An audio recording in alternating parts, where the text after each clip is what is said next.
Привет, меня зовут Марокко, и я тот, кто суммарно наиграл за Хермита 635 матчей в ранге, большинство из которых были отыграны мною на высоком ранге. И в этом коротком, но очень полезном видеоролике я хотел бы вам показать несколько интересных моментов из 3 мною записанных и проанализированных матчей, которые помогут вам играть эффективней на Хермите. Начать я хотел бы с чего-нибудь простого, но не менее важного, а именно с воспрепятствия спасения выжившего до второй фазы.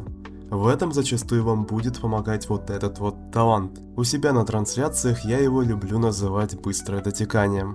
При помощи него, даже с элементарным умением обращаться с зарядами Хермита, вы можете запросто довести выжившего до второй фазы отсидки. Вот как в этом примере, где помимо элементарных использований заряда, я решил применить в придачу хитрую уловку на дурака, встав просто в полете, дожидаясь наивного выжившего. Таким образом, помимо зарядов, я отнял у выжившего драгоценные секунды на спасение его тиммейта. Конечно, этот пример очень ситуативный, далеко не каждый выживший на такое поведется. Поэтому я настоятельно рекомендую вам научиться пользоваться зарядами Хермита, чтобы однажды начать понимать и уметь использовать вплоть до 5 станов подряд. Вот как в этом моем старом видеоролике.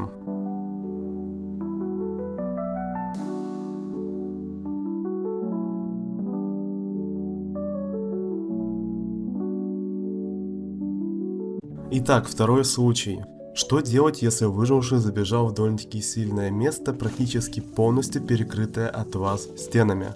Да все очень просто. Если у выжившего есть заряд, и это место довольно-таки быстро можно обойти с какой-нибудь стороны, вы можете запросто его там закрыть. Вот как в моем примере, где я просто дождался восстановления заряда и, проходя мимо окна, ловко пробросил его выжившего. Однако, если для вас все еще сложно так бросать заряды, то лучше все-таки прицельно зажать посох и тем самым пытаться обмануть выжившего, подходя к окну, а потом задом возвращаясь назад, но при этом с развернутым посохом в сторону нужного вам места. Также на примере этого матча мне бы хотелось показать всю сломанность одного места на этой карте, а именно Ever Sleeping Town, где если вы сажаете выжившего в подвал, расположенным под двухэтажкой, вы имеете возможность после посадки подняться вверх по лестнице и встать на место с самой лучшей просматриваемостью, где ни один выживший мимо вас пройти не сможет. Мало того, что это очень ценно для любого охотника с точки зрения получаемой информации, так с Хермитом это становится в разы сильнее. Ведь Хермит что на первом присутствии, что на втором присутствии имеет возможность вдаль швыряться зарядами. И даже если кто-нибудь по-правильному заранее пойдет на спасение в подвал, вы можете его запросто на этом подловить, швыряясь в него заранее зарядами, и тем самым в очередной раз довести выжившего до второй фазы. И последний в этом видеоролике матч оказался весьма щедрым на полезные примеры.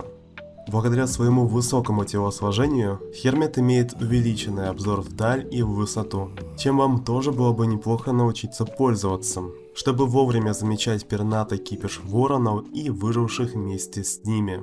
Подробнее об очень недооцененных помощниках любого охотника, воронов, вы можете узнать в этом видеоролике. Следующий полезный пример, он же совет, заключается в том, что по возможности вы должны как можно большему количеству выживших сделать раскидовку по урону, воспользовавшись невнимательностью либо какими-нибудь другими ошибками выживших. В большинстве случаев это имеет смысл делать, дабы в будущем эффективнее ловить либо кемперить выживших. Последний пример мне бы хотелось навести для всех универсальный.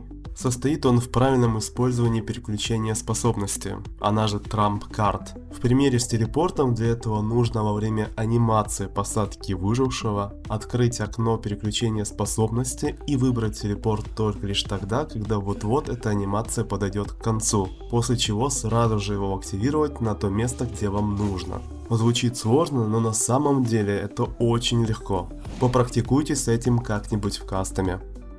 Ну что ж, спасибо за просмотр. Не забудьте прожать лайк под этим видеороликом, чтобы показать YouTube и мне, что этот видеоролик вам понравился и был для вас полезен. В описании под этим видеороликом вы можете найти много чего полезного для вас, от полезных ссылок до упомянутых мною других полезных видеороликов про Хермита.